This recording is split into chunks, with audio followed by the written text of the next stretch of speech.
Welcome to the Tuesday Review. I'm Nathan. I'm James. And I'm Callum. And tonight we're talking about news, discussion, the Mule and Velvet Buzzsaw. Yep. So welcome to the 5th episode anniversary of Tuesday Review. We made it 5 whole weeks. Started from the bottom, now we're here. Fortunately or unfortunately, depending on how you look at it, episode 5. It's been a long time coming. Yeah. We still got a few interesting weeks left in us as well, hopefully, Yeah. so We'll see how long stay tuned. We'll see how long we can stretch this out. So first couple of news topics. If you didn't listen last week, now what we're doing is news, discussion, and short spoiler-free reviews in the first half an hour of the show, and then full spoiler, like proper discussions about one movie in the second half of the show. So that's what you're in for, unless, you know, the format will probably change. Yeah, the best laid plans. Yeah. So first thing we want to talk about tonight is the new Batman movie, The Batman. Best title ever. It's like, you know... No subtitle? Yeah. And at the moment, it's just The Batman. The Batman. Yeah. It says all It's typical reboot naming convention. So The Batman is the sort of new standalone Batman movie coming out. Ben Affleck is not returning to the role. Thank God for that, because I hate Ben Affleck and he is a terrible Batman. It's not that bad. Every time I say something's bad and you say it's not that bad, that's the laziest defense. It's the laziest defense of anything. Right. I did not. He's done a few good movies. I did not hate Ben Affleck in the role. He was the bomb in Phantom. What? He was the bomb in Phantom. Yeah, he was the bomb in Phantoms, Phantoms. yeah. No, but I feel like he is a good actor. No, he's not. But I feel like in terms of him in the DCU, I feel like the DCU let him down as it let everyone else down. Like, definitely, even if he was the greatest actor of all time, the way they mishandled Batman in the other DC movies is just unforgivable. So I think it's good that they're replacing him to get rid of that stigma. It's like, this is new Batman now. Because the way they completely screw that up, especially in Justice League, where Batman was a joke, literally, I think that's a good thing. Also because I really don't like Ben Affleck. So for me, gets me really excited for this new Batman movie because, yeah, it feels like it's going to be a fresh take. And Matt Reeves, the director, has said that he wants it to be like a noir detective story. Is Matt Reeves new to directing? What has he got under his belt? He did Cloverfield, which I don't like. Again, he not that bad. He did War of the Planet of the Apes and Dawn of the Planet of the Apes. Okay, so I like one of 3 of those movies. I haven't seen either of those, but I've heard they're good. And I plan on watching that trilogy at some point. But too much CGI. I prematurely feel disappointed. Yeah, I mean... we'll see what happens. I shouldn't be... given the fact that he wants to take it in a noir detective story, that's exciting because that's different. Especially because, as he said, which is very true, like, we haven't really seen that side of Batman in any of the movies. Like, a little bit in The Dark Knight, maybe. But most of it's just action. Yeah, it's always Kung Fu Batman and never, like... We want to see the world's greatest detective. Exactly. So, I mean, we're looking forward to that. Apparently, it's being released in 2021. Bit of time. Yeah, and there's rumors that it's gonna be inspired by The Long Halloween, which I don't think there's any weight to that, but that's always a good thing. That's one of the definitive detective stories, though. Like, it's not exactly. It's not really heavy on action. Exactly. So that's probably why, like, it'll probably be influenced by it. Probably not an adaptation, but still exciting. Yeah. Apparently, they're casting a rogues gallery, so I don't know how many villains there's gonna be. Long Halloween had several villains, I think. Still exciting. Also, it's not necessarily connected to any of the other DC movies. Even more exciting. Which is really exciting, but also means that if they are casting a rogues gallery, they can pretty much get whoever they want.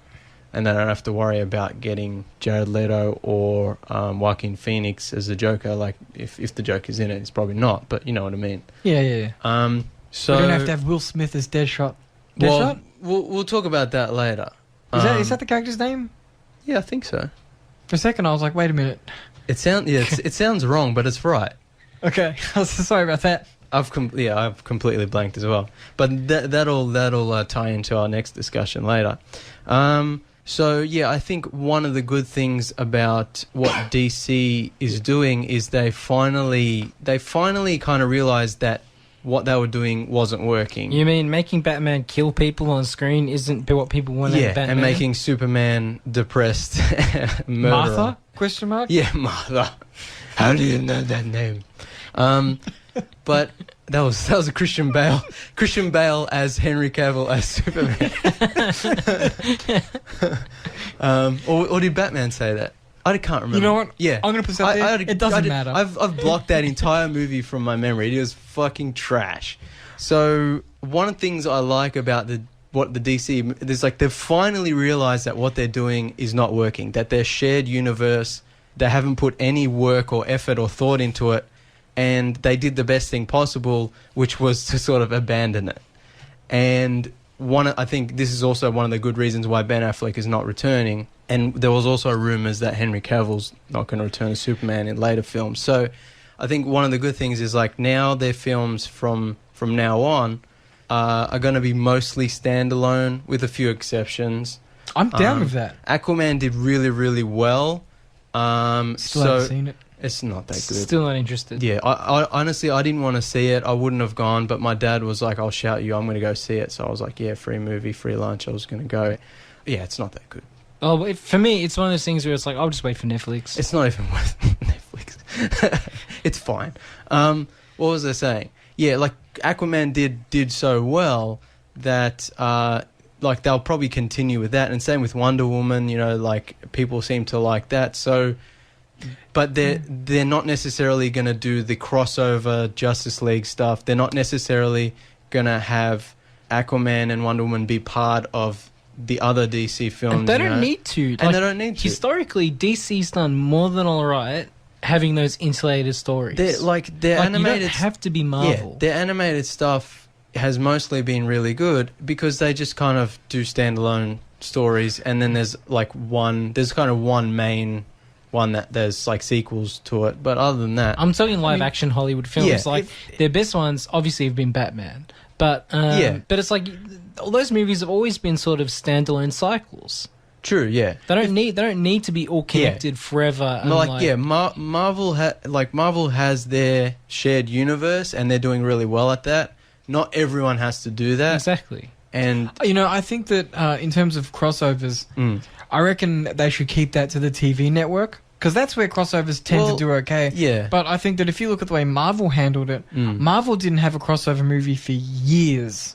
Well, that's why DC didn't work out, because they didn't build it up. They built didn't up do their the IPs work individually over a long period of time. Exactly. And it was like, I mean, when did Avengers 1 come out? 2012. I mean, think 2011. That's ages ago. Yeah. Like, you know what I mean? Like, we've been in crossover territory for a long time now, but we forget that there's a whole mass amount of movies that came out before that. Like, everyone knows Marvel did the work. Yeah, exactly. They laid the foundation for it. DC had no idea what they were doing. And so it's good now that they've sort of, like, they're releasing that Joker movie, they're releasing The Batman, and other films that are sort of standalone. And Shazam, I don't think is technically going to be sort of part of the DC it's a bit universe separate. either. Yeah, like he can always cross over if they decide, but at the moment it's like just everyone's doing their own thing, which is good. I mean, I'm up to date with most of the Marvel stuff, but sometimes it's good to go in and just, you don't have to rely on previous knowledge. Like, I can just go into a superhero movie and not have to worry about, am I up to date with the canon? And you have more freedom to play around with the story and characters as well, because you don't have to lead into anything, or you don't have to worry about stepping on anyone else's toes. That's why when we were talking about Titans last week, it's like, it's cool that takes place in its own universe, so they can do their own thing. Exactly, and Titans works well for it. Yeah. So this kind of leads into Suicide Squad 2, which is being written and directed by James Gunn, who did the Guardians of the Galaxy movies.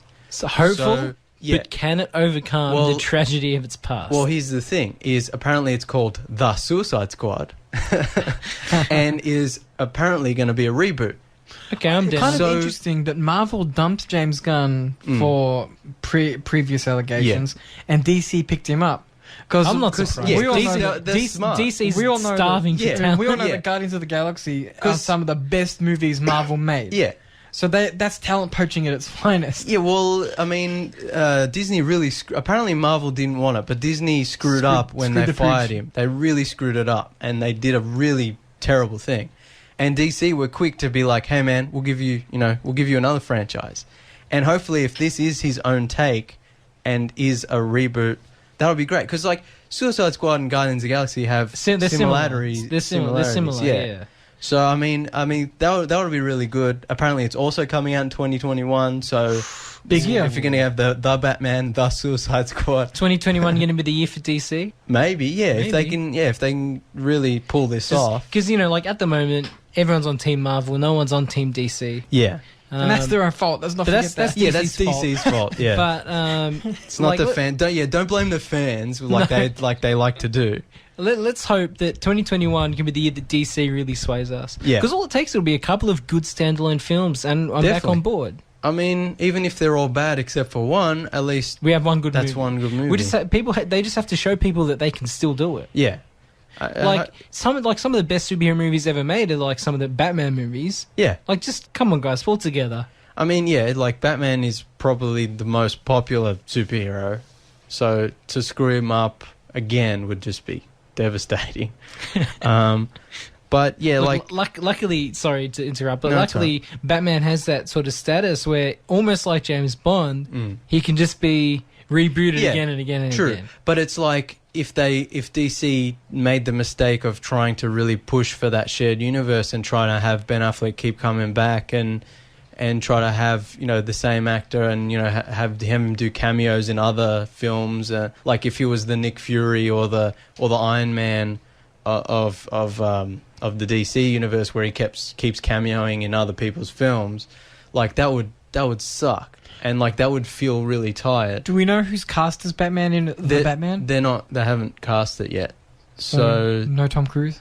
oh, jeez. Can you imagine the running though in the bat suit? That would be terrible. Like he couldn't run in that thing Nah. with a cape flapping around. Oh man, Jumping over the rooftops? But who'd be a good young Batman? Because it's meant to be a younger Batman, yeah? I don't know if they've. There were said rumours he was about gonna be young. Gyllenhaal. Was that the rumour? Well, Jake Gyllenhaal was supposed to play him in Batman Begins, so I mean he's a bit older now. I but can't visualize it. I think it would be cool. I mean, he's a really good actor. I'm sure he could pull it off. Yeah. But John Hamm. yeah, All my life, John Hamm. John Hamm is Bruce Wayne. Well, he was literally born for the role. I mean, yeah. I mean, look at that chin. Jim Caviezel was floated around quite a while ago. Like I'd be down for him. He's like these actors are all like older though. Like none of them especially really a young. younger Batman. So who's like a younger actor that we could sort of imagine as like a god for Batman? I don't know. I don't know. do you have any ideas? Post on our social medias. Let Yeah. us know who you want to be the Batman. Tweet us at Tuesday Review AU and follow our Facebook Yeah, page. let us know your opinions, and we can continue the discussion next week. Yeah. But yeah, the only thing I'm worried about is that the what's that Harley Quinn movie coming out? Birds of Prey. Birds of Prey. So Birds of Prey is also supposed to be sort of standalone movie, not necessarily connected to Suicide Squad, but Margot Robbie plays Harley Quinn again, and it seems to have the same from the teaser trailer and the pictures that have come out, seems to have the same style, which that's worrying. I mean, she was pretty good. Like she was fine, but it's like I don't want the style of the first Suicide Squad movie to continue because I hated that. And it also haunts exactly. the productions going so forward. I'm hoping that James Gunn's Suicide Squad has a different style, like visually and just musically and everything. I'm sure it will. And I'm hoping that because they're after Birds of Prey, they're apparently doing the Gotham City Sirens. As in the police people, or No, the team of female. yeah. So after that, they're doing that, and so I'm hoping that's its own sort of insulated not trilogy, duology or whatever. Like, you know, Harley Quinn, Margot Robbie can be in that, and that can be its own thing. Although, But- I mean, I just trust James Gunn at this point. well, I yeah, feel like but he's I'm hoping established. his Suicide Squad is then separate from that. I'm sure it will be. I don't think he would want to associate himself with Yeah. a failed previous property. I hope not, and I hope all these. I hope Shazam, and I hope the Joker movie, and I hope all these other movies coming out. They don't feel the need to necessarily. Well, the Joker movie is a bit different because it's all. Is it a prequel? I think it's like set in a the 80s. Yeah, so that wouldn't Yeah. be connected. I wouldn't. No, imagine. but you know what I mean. Like, I hope Yeah. they don't try to put Yeah. like little, like, not even Easter eggs, just like references. Like, I hope they're all insulated. They're all their own standalone. I mean, we'll movies. find out with Shazam, but from getting the vibes I get from the trailer, Yeah. I feel like they're very much off to the side doing their own. Well, yeah, thing. but like Shazam's definitely like if he wanted to cross over Oh, he could. with Aquaman and Wonder Woman, definitely could. But the Joker movie is like that's a separate thing completely. So it'll just depend. Like, maybe they're going to try and do there's some of their sort of connected movies and then some of their standalone movies. But I think it would be good if they're all just standalone from now on. Definitely. Except for a few sequels to But keep, you know, but keep that the standalone franchises apart. yeah, exactly. And the Suicide Squad, like in the comics, kind of has a rotating cast of characters anyway. So I think you could reboot it and not necessarily have to use all the same characters. I would assume that's the case. Yeah, but also like if they recast Deadshot, because he's usually at the front of Suicide Squad, at least in the modern incarnations that I'm aware of. Like, I would be happy with that. Yeah, You know? me too. Like, I feel like the more they can distance themselves from the other Suicide Squad and the other DC movies, the better. Yeah, Yeah. Should we move on to the Mule? Yeah. definitely. So, should we do spoilers? Well, I mean, it's based I don't on think it's necessary. I it's mean, based it's on a not true really story. I mean, it was based on I a New think York it's Times loosely article or a based, New York yeah. article. Yeah. I can't remember, but I don't think the events in the movie are actually like the events that happened, though. It's just Yeah, like it took it's- okay. inspiration from the real guy. so yeah, to lay it down. We'll do no spoilers, and then if we want to mention spoilers at the end. Yeah, to lay it down, it's about it's based off a New York Times article about a gentleman who It's about a 90-year-old horticulturist named Earl, played by Clint Eastwood, and he runs drugs. who falls into running drugs for the cartel by just drive. I think he drives into like interstate. yep. And it's directed by Clint Eastwood, stars Clint Eastwood. It's the first Clint Eastwood movie in a long time that I actually wanted to go out and see. Like, his movies have become... What was the last movie he did? I don't even remember. Has he been active recently, apart from The Mule? Directing, yeah. He did Sully. Oh, I didn't watch that He one. and Bosnia Yeah, and so, like, the last Clint Eastwood movie I saw was American Sniper, and that was whatever. I still haven't seen it. And Also based on a lie. last, yeah. The last movie I actually went out of his that actually went out to the cinema to see was either Gran Torino or Flags of Our Fathers, which is like more than 10 years ago now. So like, he's made lots of movies since then, but it's like I've just not been interested. His movies have become increasingly meh. Like, just don't care. I'd agree with that. Especially because he keeps doing all these biopics and it's like they're just kind of Average. yeah. Like, And, a I'm not biopic's interested. hard to do well, Yeah. like, with keeping things entertaining. So, like, this is the first movie of his in a while that I was like, I actually wanted to go out and see. I was interested in seeing it. And I think part of that is that Eastwood's also acting in it, because he hasn't had a role in a movie, I think, since Trouble with the Curve, which was 2012. He's looking old. Well, yeah, I know. He's like But 89. But he's almost at that level of old where he's just like bones in a bag of skin. Yeah, I can agree with that.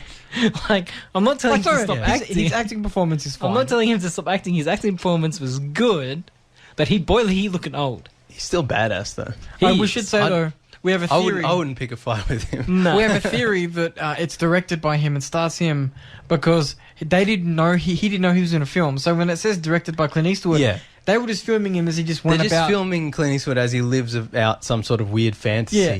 So it's directed by Eastwood in as much as they followed him around with some smuggled cameras. Yeah. And you just watch what happens. It's more like a documentary. Yeah. But like I think like he does good in the role, and it's good to see him on screen. And I think one of the reasons I wanted to see the film is because it's like, oh, he's in the lead role again. Like, Yeah. I was more interested in it. I also think the movie has a good sense of humor, and I like his character has a good sense of humor as well. Apparently, it was a surprise that he chose to make the role because he's famously anti-drug. I read there was an interview with, was it his daughter? I can't remember, but someone close to him was being interviewed, and I think it was her, and she said that she was surprised he took the role because usually he wants nothing to do with like the illegal drug trade and stuff But like that. yeah. The movie's not exactly pro-drug. No, it's no, a no. fable. No, I know, but I was just Yeah. reading an interview that this was for the people around him. It was a surprise project for him Yeah. to choose because I'm sure a man like him can do whatever he wants within reason. I'm sure people pitching projects to Eastwood all the time. Yeah. So Yeah. that's interesting. I think what ends up happening is it's more about the character, not about the drugs and the cartel.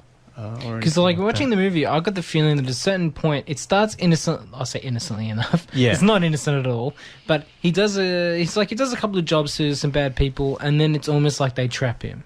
It's almost. I got the feeling that in this He movie, knows. it I gets think to it's a more of point. he knows too Yeah. much. I guess to a point where it's no longer him doing favors for the cartel if he needs work. It's Yeah. more of a we own you now. I mean, it's like, we're not trying to excuse what he did, though. No, 'cause definitely not. He knew what he was doing. he knew what he was wrong. doing. Yeah.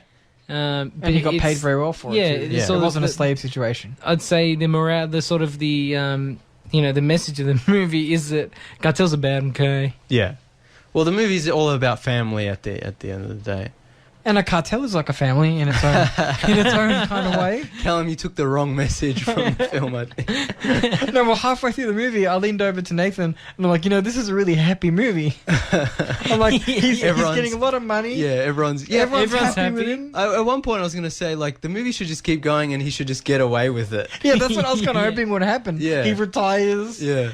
The movie's very slow, but not in a bad way. It's all right. A lot yeah. of people It can takes his time to Yeah, tell a lot of people He's an being- old guy. He moves slowly. Yeah, a lot of people been complaining. Like, I was never bored. Like, it just moves slowly. It's Yeah. kind of peaceful in a weird way. No, like, I it's would kind agree of with that. relaxing. Yeah, it's a bit of a relaxing movie. Like, there is tension in it, but like, it's not like an edgy you see a movie. It's kind of like it just plays out slowly. I can agree with that. It doesn't have. I think yeah, it's- it's not. it's it it's doesn't kind have of that sorry, go on. It's kind of realistic in Yeah. the sense that it's not like some action movie with guns blazing everywhere. Yeah. It's kind of what would actually happen if an old man decided to run drugs. Because Yeah. the reason the cartel hires Earl Yeah. is because he's never had a ticket. He knows Yeah, the he's a roads. safe He's been driver, driving yeah. all his life. So they're like, well, this guy is a prime candidate to be a mule. Yeah. Hence the title of the film. Yeah. So it kind of makes sense that it's a slow yeah, it kind becomes of... like a road movie. He's just Yeah, driving exactly. a lot, listening to like jazz. That's and like a blues. meandering kind yeah, of it's tale. kind of cool. Like, I think one of the problems is the trailer makes it look like a thriller. It's not at all. Like, yeah, it's not a thriller at all. I was so surprised when I saw Bradley Cooper and Michael Pena. Morpheus. Oh, Lawrence Fishburne. Yeah, I blanked for a minute. I was so surprised when I saw those guys because I'm like, I didn't know they were in the movie. Oh, I got really? all They're excited. in the trailer. he hadn't watched the trailer. No, Oh, no. okay. Bradley Cooper comes on the screen. I'm like, Yeah, I think the trailer does a disservice because people are expecting like Bradley Cooper kicking down doors, like Yeah. trying to fight the cartel. FBI against. Like that's yeah. like that's not at all, like that's not it at all. Like it's about the old man, pretty much. It's got some Gran Torino vibes. yeah. like kind of old man, kind of racist redeeming. old man. Yeah, oh, definitely. Yeah, redeeming himself. It's not. It's probably not as good as Gran Torino. It's not as tight, like because it's No. a longer, slower movie. But I enjoyed it. Yeah. It was all right. Yeah. Yeah, it's a good movie. It's like weird that like it's because it's about him sort of neglecting his family to Chase younger women. well, yeah, but also like his work took him away from his family, and they never forgave him for that. And then he gets this cartel job, and he kind of realizes what's actually important, which is family. And like I think a lot of people are a bit salty that it's not like the cartel stuff never really gets resolved.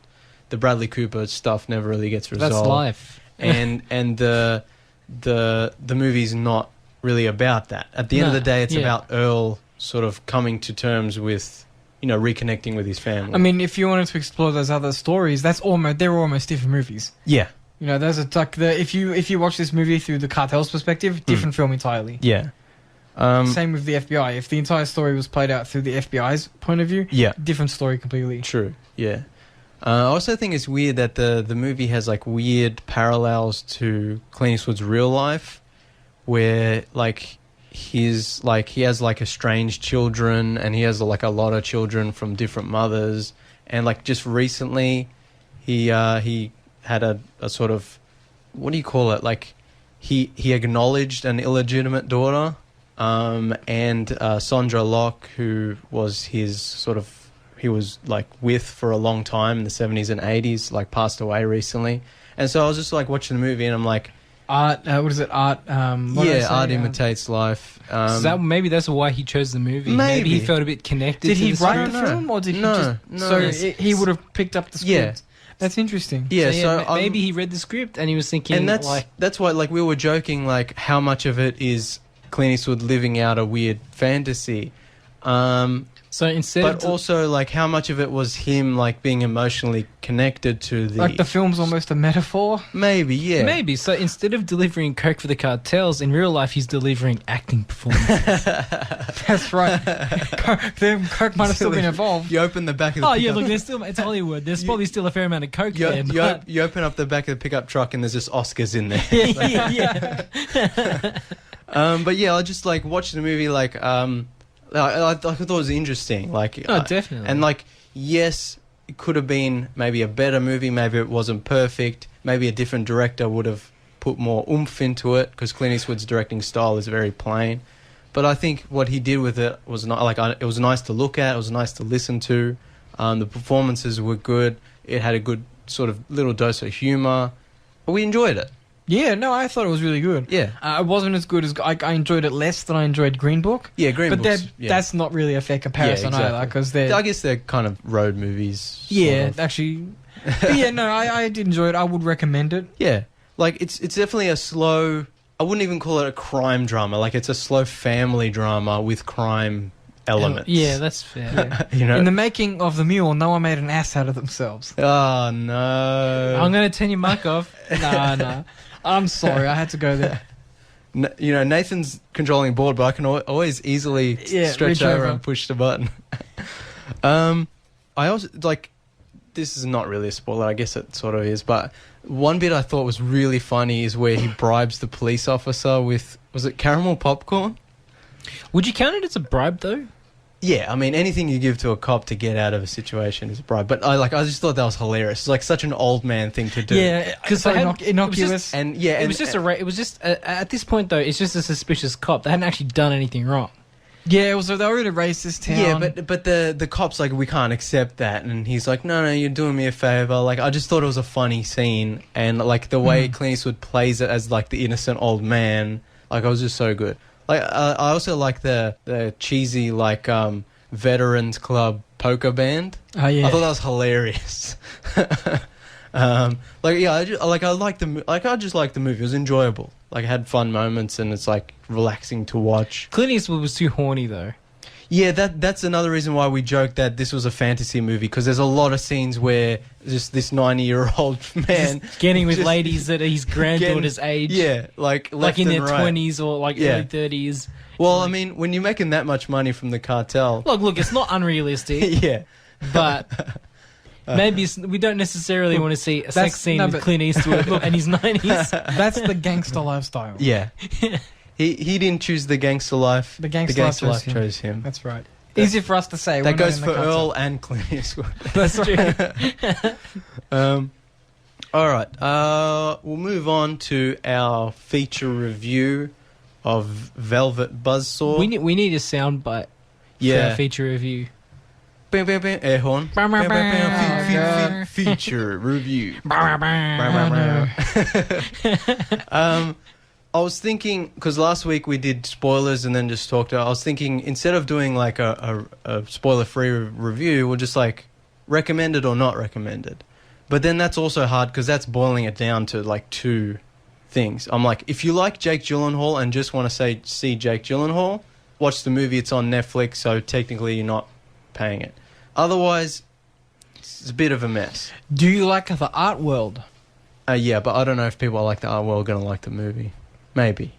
I guess But it anyway, could be kind of yeah. insulting to the Yeah. art world. Yeah, exactly. So, I mean, we won't say definitively not recommended, but leaning towards not recommended. Depends how much of a Jake Gyllenhaal fan you are. Yeah, because Jake Gyllenhaal's amazing in this movie. He's really good in this movie. Like, I want to make a supercut just of his moments. Yeah, I would say that Jake Gyllenhaal is the only reason this movie scrapes from being bad into okay territory. Yeah, yeah. So, before we get to spoilers as well, I want to mention that new Netflix logo that comes up. I like it. So nice. Like, I was not expecting it, and, like, I'm trying to watch the movie, I'm in the dark, you know, relaxing, I got my, recliner chair, and, like, the Netflix logo, like, you know, when that's the start of the movie, it used to just be the red N. Yeah. Now it's like an N, and then it, like, zooms sort of in, and it zooms becomes, in like, a with the- rainbow. I was like, I wasn't expecting that. I wasn't expecting to be blasted in the face by the Stargate sequence from 2001: A Space Odyssey. Netflix, like, give me some warning. Like, put a seizure warning or something. It's good though. I really like it. I don't know. I feel like they can tone it down a little. As someone who's not bothered by flashing or, like, bright lights, like, I was just like sitting there, like, relaxing. It's like my eyes. The goggles, they do nothing. All right, so full spoilers from now until the end of the show. Velvet Buzzsaw, if you haven't seen it, this will be a full spoiler discussion. You've been warned. If you're going to stop listening here, thank you. Rate, review, and subscribe. Follow us on Twitter at Tuesday Review AU. Smash that like button. Smash it. Ring that bell. I'm sorry, we're not on YouTube. We should be. Yeah. Maybe I'll look into that. Anyway, Velvet Buzzsaw. Spoiler warning. So, this is a new Netflix movie. Just came out. It's a satire, basically. So, it's about Jake Gyllenhaal plays Morph Vanderwalt, who is an influential art critic. He is God in the art world. Yes. People, like, live or die by his reviews. And he, through some, like, convoluted means, he comes to know about an artist who, like, An artist who passed away. yeah, who no one knew existed. Who leaves behind a trove of paintings. Yes. And he kind of discovers that these paintings have supernatural effects. And the owner wanted them destroyed Yeah. on his death. Exactly, but sort of one of Morph's sort of acquaintances or friends or assistant or whatever, Josephina, she just who lived in the same building as this man, decides to take the paintings, and they decide to exhibit them at the gallery. Because he's a genius. Because everyone's, like, obsessed with these paintings, and, like, for profit, basically. And so people who profit off these paintings mysteriously die because there's some mysterious Like a curse. supernatural curse to these paintings. It's written and directed by Dan Gilroy, who wrote and directed Nightcrawler, which was my favourite movie of 2014, and which also stars Jake Gyllenhaal A very good movie. and Rebecca Russo is also in Velvet Buzzsaw. So, like, I was really excited for this movie. We all were. The hype was Like, real. yeah, like, I was like, I really love Nightcrawler. I also liked his other film, Roman J. Israel Esquire. which I haven't seen. It didn't do very well, but I enjoyed it. I thought it was quite good. So this movie, I was, like, looking forward to it. I'm like, wow, you know, this cast, this writer, this director, like, hype. Disappointed. This movie Disappointing is, to this say the movie is least. less like Velvet Buzzsaw and more like Velvet Buzzkill. I'll allow that because that's true. I think I overhyped this movie in my mind. We all did, James. But we all did. But even then, it's like, even if I, like, had no expectations going in, It's still a letdown. it's still that. Like, Nathan, you made a point of not watching the trailer. No, when the first sort of trailer happened, Yeah. everyone was like, do not watch it. It's spoilery. It gives too much away. And I'm Yeah. like, you know what? I'll fight really hard on Yeah. this and I won't watch anything. And even then, the I was- movie's disappointing. I was Let me very put it this way. disappointed. The first item on my notes for this film is the credit scene is the best thing in the whole film. Definitely. definitely. I know that sounds harsh, but the credit scene is genius. Yeah, it's like that hand painted. I guess it's animation, like a oil painting, but it's like animated. Yeah, that was really cool. I think the movie moves too quickly. It's like just rapid fires past a lot of stuff. There's a lot of like exposition and a lot of characters just like saying their feelings. And it's like a lot of these comes in like the first 5 minutes.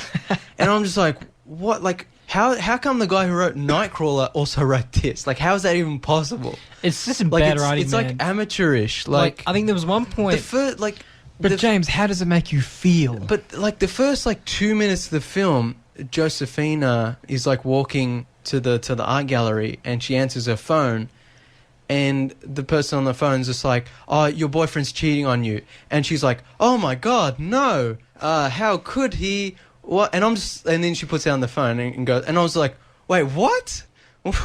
What is this?" I don't even know who any of these people are. Some of the dialogue, man, is so bad. There's Yeah. one point where we paused it, and I was just laughing at how, like, Yeah. Callum and I just laughed at how some cheesy it was. Like, yeah. there's some real cheese in here, and it does not age well. not good cheese. Not either. good cheese. Some of the not lines- Spielberg cheese. There were some really witty lines that, like some of the, Oh, yeah. some of Jake Or, Gyllenhaal's like, lines were really nice. The Jake Gyllenhaal moments, like, he's genius. yeah, like the best lines. In the I movie, am not your mouthpiece. Yeah, yeah. I was laughing like he's so good. Like that's one of the lines. Yeah. I just like how witty he can be in the film. The bit where he finds his girlfriend like cheating with the other guy who's an artist, and he's like, "My opinion of your work." I can't remember what he says. Yeah, He's like, yeah. as like it's so funny. Like he's so good. But yeah, other than him, like even like John Malkovich is in this movie. Rebecca Russo's in this movie. Stacked cast. Yeah, it's like, but the characters are terrible, and the writing is Rene Russo. I keep saying Rebecca Russo. That's okay. Rene Russo. Anyway, yeah, like it's just It's not good. Yeah, Look, I had a problem. I felt like with this combination of genre that they chose to go with, the like the kind of, I guess it's like a black horror comedy, like a I satirical don't know. Yeah, I comedy think horror. it's supposed to be funny, but it's not. I don't really understand what they're going for. I feel like the satire wasn't smart enough, Yeah, and the There's- horror wasn't good enough. There's I guess there's supposed to be this satirical commentary in the movie of like art versus commerce, but that's not really explored in the movie at all. It's very shallow. To me, it just seems to be exaggerations of what people think the art world is like, and they branded that as satire. sort of, yeah. So I feel like that's kind of weak. Yeah. I also feel like the horror for me, it didn't click for me. I It's felt not like scary. The horror the- wasn't very good. and also the deaths I thought were not creative. The death scenes are really like rushed and like There's a lot- let me just say, ineffective. Yeah. It's very B movie. There was a scene that there was a point There's where no atmosphere of like dread or build up to the deaths. It's just like there's a death scene in the movie where an invisible hand suddenly, not a visible Yeah. hand, I should say, suddenly appears from the supernatural, rafters with no indication of where it came from. Yeah. and essentially someone gets strangled. there's Now, my point is, that's not creative. That's Yeah. just like, oh, and then a hand can come Yeah. and choke someone. like also one of the problems with the movie, which maybe we'll discuss a little bit later, is like the way the cursed paintings work is never really established. It's not- It yeah, doesn't it's make not- any sense. Exactly, and we'll get into that later. There's big problems Yeah. with that. It's a B movie that's elevated by Jake Gyllenhaal. Sort I of. But would even argue. like B movie horrors are like, oh, the gore is cool, or they're a little bit spooky, or they have cool music. It's like this movie doesn't really have a lot Like, going for it. I feel like he could have done better with it. If he had focused on the satire and they had made a movie Yeah. solely on the satire, that would have been good maybe. That would have been cool. But I feel like, and this is going to sound a bit harsh, but the horror elements to me, they just seem dumb. Yeah. They didn't think it through very No. well. Yeah. So, like, everything else fails because the horror is such an integral part of the film. Exactly. It's like one of the foundations of the movie is the curse. Yeah. And it's just not done well. No. The whole movie fails because of the blend. Yeah, you're right. I think the cinematography was flat and simplistic. Sometimes it like looks like a bad TV show. I'm just like, what the like? And I'm pretty sure it was shot by the same guy who did Nightcrawler. I'm like, what happened? I don't get it. That Netflix money, man.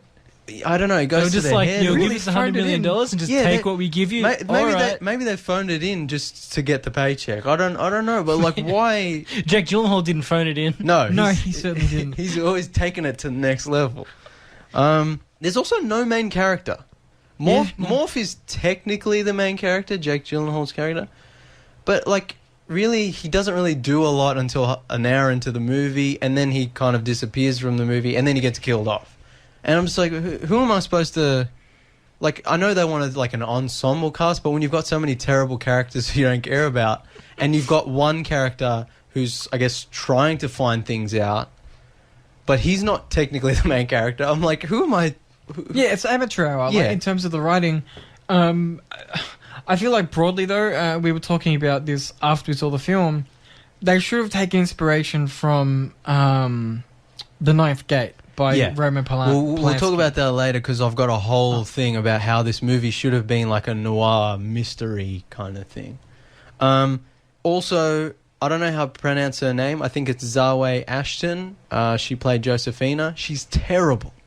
I don't know what happened there, but this isn't the actress's fault. yeah. But one of the worst moments of the whole film for me is the haunted JPEG. On the phone? Yeah. That was so dumb. So- We One laughed of because the curse. horror elements in the movie, if you want to call it a Yeah. horror element, Quote is unquote, a yeah, photo of the picture haunts her phone and she can't get it off the screen Yeah. because somehow the And curse she's works just like that way. trying to swipe it off her phone. because It's somehow like so dumb. somehow the curse turns into a computer virus. Yeah. Because why not? Like, yeah, there's no rules that the curse follows. It's never established. Like the movie reminds me of like old Italian horror movies, but only the bad parts of those movies. Like the fact that it's so needlessly convoluted and there's so many characters. It's like that's such an old Italian horror movie thing, but none of the good stuff, none of the style and all the cool stuff from is in this movie. You know, it's just the bad stuff. For some reason he took the wrong elements. What else? Some of the costume design was okay, Yeah, the costumes are pretty good. but that's kind of low hanging guess- fruit because I you guess have to when- have good costume Yeah. design if you're doing it about the art world. Yeah, art world and like, yeah. So I guess we'll talk about what the movie should have been. Because a lot of times on this show, like we end up rewriting the movie and making it a lot better. No, but I think that in this instance, though, there's movies that have a similar overall plot, Yeah. which work very well in execution, Mm. and this film is just needlessly dumb. Yeah, exactly. It's not like this is the first movie of its type ever made, and he No. was going in blind. Yeah, but that's the thing is like, yeah, there's a template he could have followed. It still could have been original, but Yeah, I just there's mean, yeah. it's not like it hasn't been done before. The movie, like, it's so convoluted because Josephina finds the dead artist's paintings, takes them to Rene Rousseau, Redora, I think her character's name is. Then she decides to exhibit them in her gallery. Meanwhile, Morph, Jake Gyllenhaal's character, he's friends with Rene Rousseau, who Redora, who runs the gallery, and he's like, you know, off doing art critic things, but he's also having an affair with Josephina, but he's an openly gay man, so he's having confusing feelings for Josephina. I don't know. think he's technically like bisexual. Yeah, but it's like he keeps saying to her, like, you confuse me, like, you know, he's technically cheating on his boyfriend, you know. So for me, it was like, I sort of agree with James here. I get the feeling that the character is supposed to be gay, and Josephine is the only woman Well, that see, he's sort of they were been together. attracted They were to. together before he was with his boyfriend. yeah. Yeah. I mean, yeah, he's probably bisexual, but in the movie, the way they present it is Oh, yeah. like he's sort of being drawn back to her for some reason. Anyway, it's all terrible, and It's all Zoe just bad Ashton's- writing. yeah, she's a terrible actress. I don't know. And then meanwhile, you've got John Malkovich, who is this like veteran, like pop art artist, who's being represented by Redora, and he's but- sober.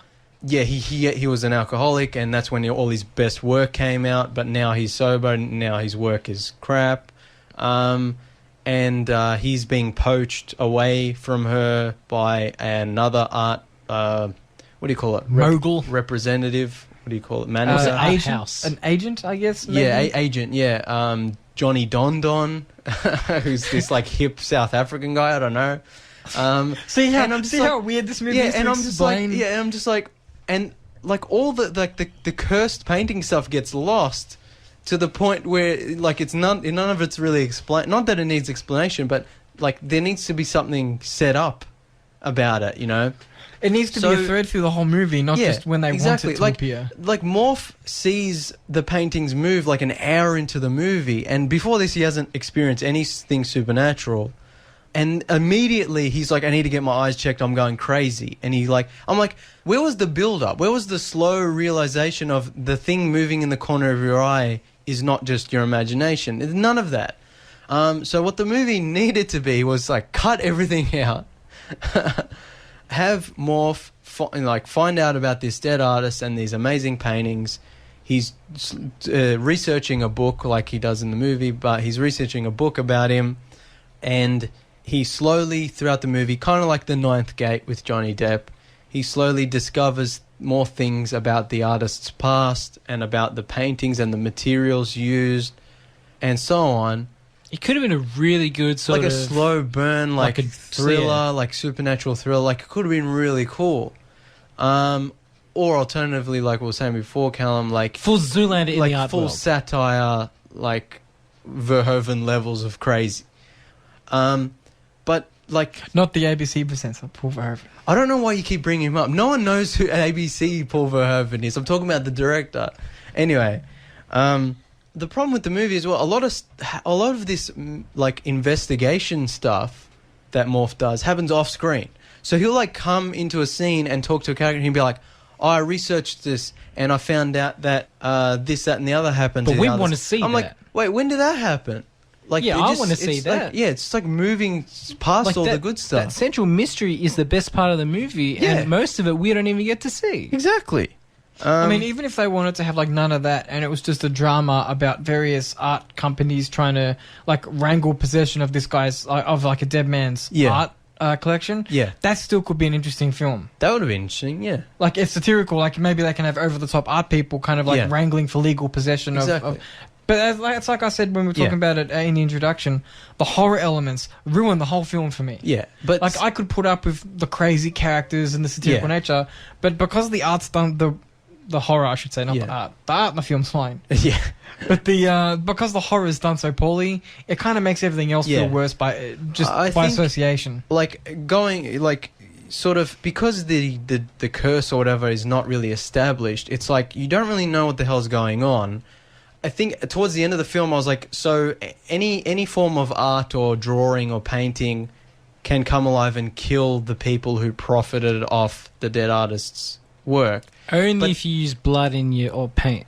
No, but the sphere No, kills but- a woman. Yeah, the sphere, Oh, that's the true. sphere, and the monkey painting at the gas station, which I was like, wait, what? How did that happen? So I'm assuming it's It's because more they're like all a located general- near the like the haunted. tattoo, like it's more like a general it's- curse. yeah, it seems like any art can come alive and kill you, which is dumb, but also is never really established. You just kind of assume that. I took it as because they were all in location around some of the initial haunted artwork. Well, see, this is my thing: is the movie should have been, instead of cut Josephina out, Coco, who is one of the assistants in the film, have her find the dead artist, have her bring the paintings to her boss, who is Jake, Redora, Redora. Rene Rousseau.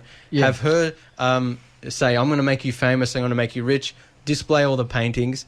Meanwhile, Jake Gyllenhaal's researching his book for this dead artist. He's fascinated. He's slowly finding out all these horrible things. People start dying.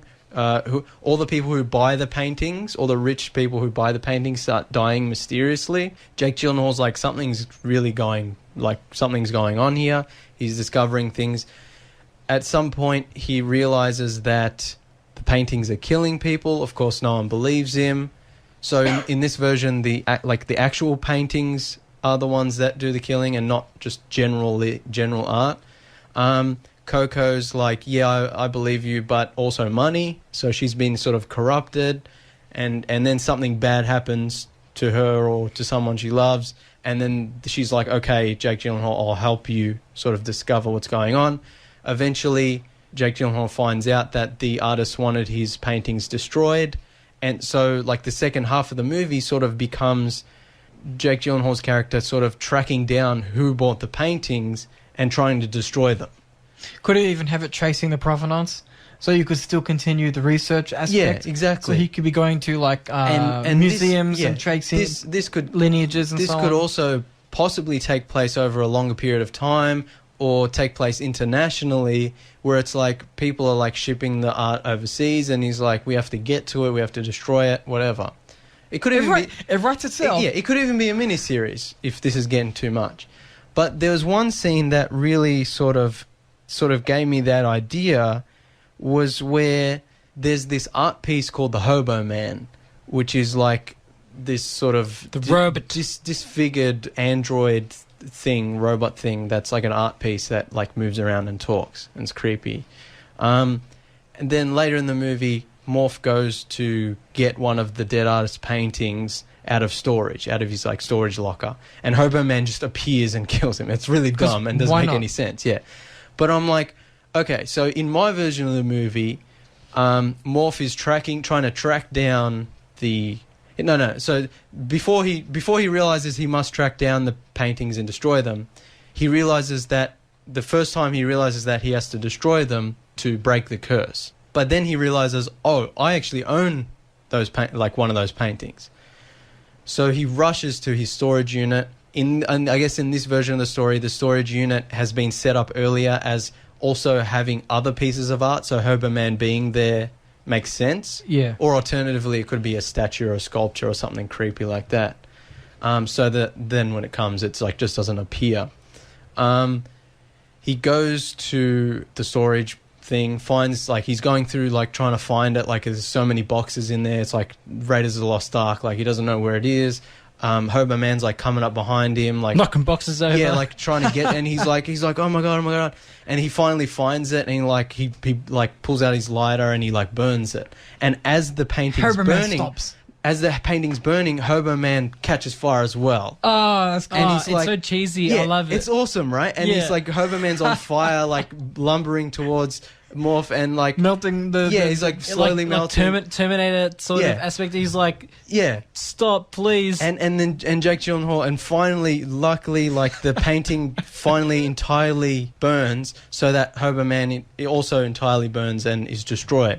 And so then Morph realizes that in order to break the curse, you must burn the paintings. So then that happens throughout the movie, where he tracks down these paintings, burns them, and whatever supernatural crazy stuff's going on also burns as well. I know that's been done before. I feel like Supernatural's done that like 700 times. Yeah, I but feel it's a trope because it works. But it in works, most- yeah. And it would be really cool, instead of the crappy scene we get where Hobo Man's like jogging down the thing and kills the main character of the And movie. knocking over with his crutches. Yeah. It's like, Like, so don't watch the movie. Just imagine in your head what James just relayed to you. like I Don't mean, watch the Ninth Gate instead. yeah, but the Ninth Gate kind of gets silly at the end as well. The Ninth Gate's perfect. You take that back. It's not perfect, but it's much better. But yeah, like I hope someone who's more talented and more patient than me can just make a supercut of like Jake Gyllenhaal moments from this movie, because he's so good. Which makes it even more disappointing. I know, 'Cause he if it was tries his hardest, like man. if it was another actor, or if he was bad in it, it'd just be like, but it's like, oh man, I want this movie to be so like good. If it was any other actor, honestly, this has just been a bargain bin sort of type movie. Yeah. Just $2. But even like I was saying before, even crappy like horror B movies, they have like a cheesy gore thing that it's like, oh, you can appreciate. You know what that. You know what this film needs? A Mystery Science Theater 3000 episode over the top of it. You could definitely like riff tracks this movie. You could definitely like make fun of this movie. It's so bad. I think we're out of time. You guys want to mention anything else? I think I'm good for now. The only question I have is, will Ben Affleck be back in the Jay and Silent Bob reboot? Probably not. Look, I don't like Ben Affleck, but that's the one role I like would kind of be funny if he returned. I would be down for that. Also, Matt Damon. Was Matt Damon in Silent Bob? Yes, he was, because they were doing a filming of Good Will Hunting. 2. Yeah, Good Will Hunting 2. Yeah. They should do Good Will Hunting 3. Yeah. Well, we're really scraping the bottom of the barrel for jokes. Hopefully Kevin Smith has better ideas for jokes. Well, I'm sure he does. Yeah. That's all the time we have for tonight. Thank you for listening. Check out our podcast on iTunes, Shout Engine, or wherever you get your podcast. Rate, review, and subscribe. Rate, review, subscribe. Smash that like button. Yep. Please listen. Follow us on Twitter at Tuesday Review AU. Also remember, if you have any ideas on who should play young Batman, just hit us up, let us know. Yeah. Tweet us, Facebook us, however you can reach us. And we can possibly discuss it on the next show if there are any that we think we'd like to talk about. Yeah. Thank you for listening, and we'll see you next week. Don't do it, Callum.